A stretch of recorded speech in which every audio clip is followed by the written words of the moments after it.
Arctic and the Antarctic play the role of kind of like an air conditioner for the Earth systems. They're cold, they have a lot of ice, they reflect a lot of the solar energy, so they stay colder than they otherwise would. They're more sensitive to climate change, and therefore they're the regions that we see the biggest effects of climate change so far and the biggest effects of warming. They're kind of the canary in a coal mine of global warming.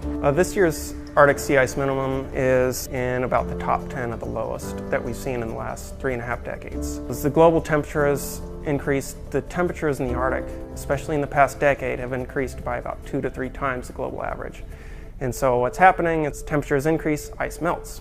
Well, this year in the Antarctic we've seen a pretty spectacular maximum extent. The Antarctic sea ice has expanded beyond anything we'd seen before and set a new record. The increase that we're seeing in the Antarctic extent is a little bit of a mystery. We're seeing overall temperatures warming around the globe, so you would expect to see ice loss. Some people have looked at the Antarctic increasing trend and used that to suggest that global warming isn't happening, or that the increase in the Antarctic is offsetting the decrease in the Arctic.